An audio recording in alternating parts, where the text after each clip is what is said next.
The views, opinions, and representations expressed on the Night Dreams Talk Radio Network and its website are those of the hosts, guests, and participants, and are not necessarily those of or endorsed by the network, its affiliated stations and broadcasts, the management, other hosts, or advertisers of the network.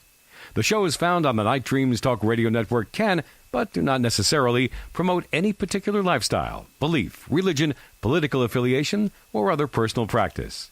These shows are for entertainment purposes only and are not intended to treat, diagnose, and or claim any cure of disease or condition or give any medical or legal advice. Please check out the Night Dreams Talk Radio website at www.nightdreamstalkradio.com. Also, if you want to keep our show free of advertising, just hit the donate button. Give a buck or two. Remember, all prior shows are always free to listen to. We at Night Dreams Talk Radio thank you for your support. Your Saturday paranormal psychic and ghost hunter on Night Dreams Talk Radio Network, James CREACHBAUM. Hello, everyone. This is James CREACHBAUM, and I have a fantastic guest. He's a tracker. He's a shaman. He's in the cryptids, spirit. Forest spirits, you name it. This guy's got it covered. He's also a friend of mine, and hey, without further ado, let me introduce to you the one and only Don Young. Don, how are you doing tonight, buddy? I'm pretty good. Like always, when it comes to radio or TV, I'm nervous. I feel you to be all right. Listen, I get nervous too. It's been a while for me. I've been sick, and I'm glad to be back and glad to have you on. Thank you very much. Just tell the people a brief little bio about yourself, and we'll get right into it. Oh, well, I'm a Wisconsin farm boy. I grew up on a grandparents' farm, and let's see, when I was a kid, it was I had a lot of freedom to roam all over the land, and I was always attracted to the outdoors, getting close to wild animals and stuff like that. I spent my entire life out in the woods. I wrote 2 books. One is Trail of the Sasquatch, A Shaman's Journey. It's a memoir of my life from around 1969 until 2010. The book is written like a story-type novel. It's got most of my experiences with friends, family, and as a Haudenosaunee shaman's pupil from childhood till my graduation. Wow. It's got adventures in it with wildlife, cryptids, and spirits along a lifetime's journey. The sequel, Shaman's True Tales and Herbal Remedies, takes on a different aspect. Instead of being a book that's one big story, like novel, it has individual stories of my life and has a twist where it has actual a bunch, I don't know how many, I'll just say roughly about 50 to 100 herbal remedies that I was taught. And this is for people that believe in the herbal remedies as I do, that can look into it and see cures for various things that I have practiced,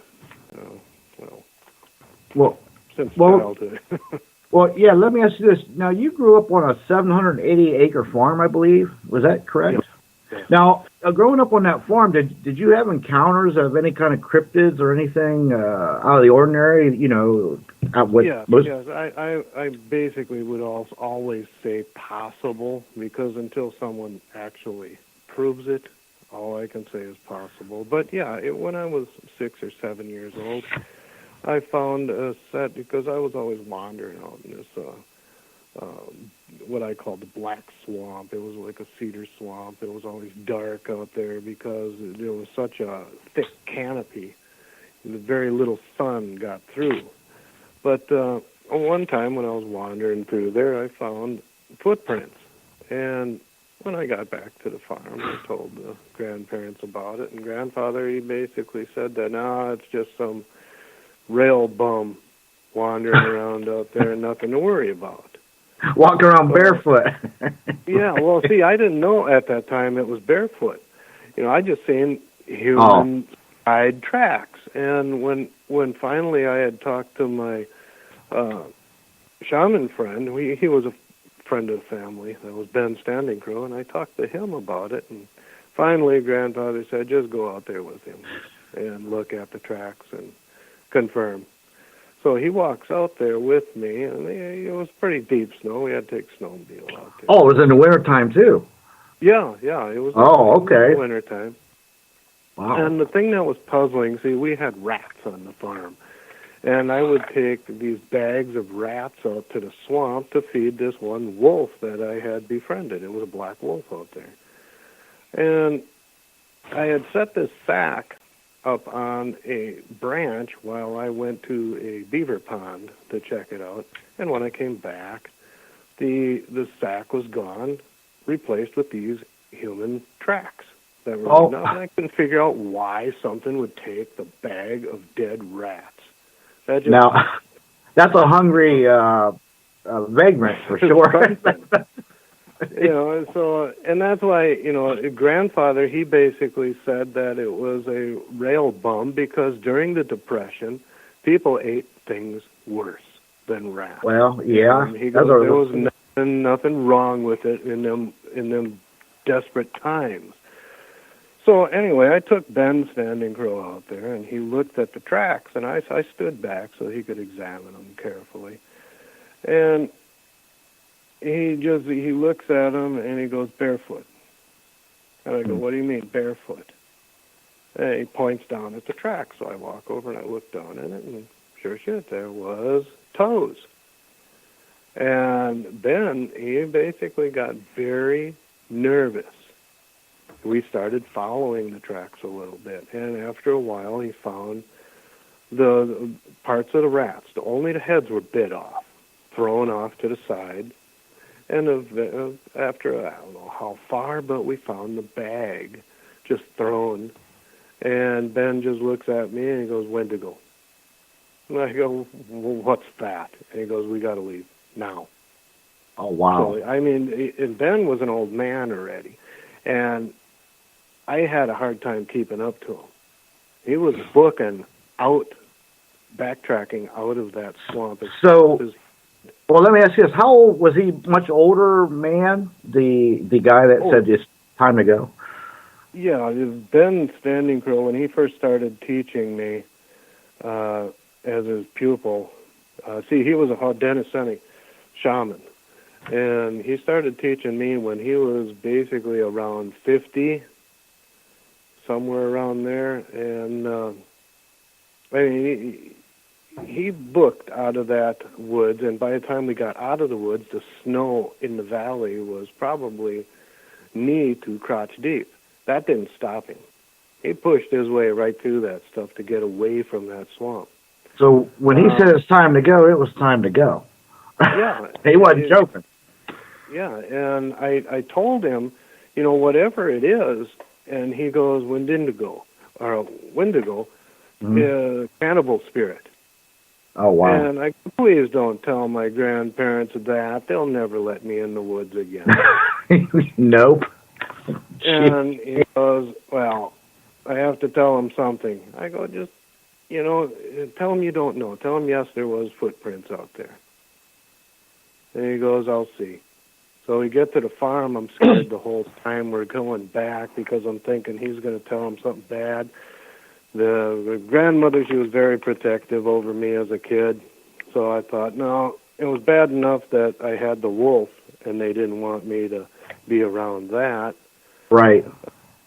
But now something out there that's like that. And see, my grandmother, she was Hunk Papa Sue. So whatever Ben would tell her, that would go over big time. Oh, my. So you were in a predicament. So what did he end up telling him it was, anyway? He said that it could be, like grandfather said, just some bum out there. Oh, okay. So and I was thankful for that. Well, let me ask you this. When he said Wendigo, did he actually mean like the Wendigo spirit that is can never feed its hunger, or was he? Yes. That was actually what he was talking about then. He Yes. wasn't talking. He wasn't And, talking about Bigfoot or anything like that. He was actually. No. Oh wow. It wasn't until later on, a few years later in my training, when I was instructed by him to do a lone. I had to be alone out there in the bog for a while. And that sounds fun. That was one of my quests. And when I was out there, I found tracks again. And I followed them for a while. And Ben called it a Janusqua, which was, in his term with the Iroquois or the Haudenosaunee, is the stone giant. Okay. It's basically their idea of the Sasquatch. Pretty much their verbal term for it, so to speak. Yeah. I was about to ask you what was the Native American term there, or even the English term for it. Because here where I live, the English term is Bigfoot, which is very many of the nations find that name insulting. Well, here we call him Grassman here. Okay. That's what we call him here. I just know there's Momo, Grassman, Skunkman. There's kind of different names in different regions. That's why I asked. But yep. So whatever became? Did you ever find him? Did he ever come face to face with this? It was on a vision. It was on one of my visions out there. I've had countless vision quests that I had to do during my training, and one of them, I had to do what was called a blood ritual. That is to show the spirits, the good spirits, that are always around you, similar to what the white man believes as a guardian spirit, but your spirits are always watchful over you. So with this, the blood spirit, or the blood ritual, you have to do it, and it's a ritual of trust. You are trusting that your guardian or good spirits will protect you, and no harm will come to you while you're doing this. What you have to do is, it's all wrote in my book, these rituals. Mm-hmm. But this one in particular, you have to coat yourself with the fresh blood of an animal that you've killed. In my case, it was a snowshoe rabbit. And you coat yourself with the blood, and you situate yourself, and you close your eyes. You are not allowed to open your eyes again until the sun of the next morning touches you. No matter what comes around, you cannot open your eyes. So no matter what you hear. Did you have to put a blindfold or something on? Because that's pretty tempting, or you just by... No, you have to... If you want it to appease these spirits, you have to do this. You open your eyes, the spirits will know. Okay, gotcha. You have to have your own amount of restraint. Gotcha. And yes, it was very tempting when you feel some hot breath on your neck. Oh my goodness! You can hear something walking literally around you in the moss. And wow. It's totally black. It ain't going to help to open your eyes anyway, because it's black of midnight. There ain't no moon out. So whatever it is, you're not going to see it anyway. So let me ask you a question though. When it was breathing down your neck, could you hear it walking? Could you tell it was something that might have weighed 400 or 500 pounds or more? Well, the moss, yes, you could tell that it was incredibly large, whatever it was. And in my book, it describes in detail. It goes through the different stages of the night, where as I'm covered in this blood, you can almost feel it as I write it. The blood is starting to dry because of the sun. Oh, my goodness. Then as it starts to get cold,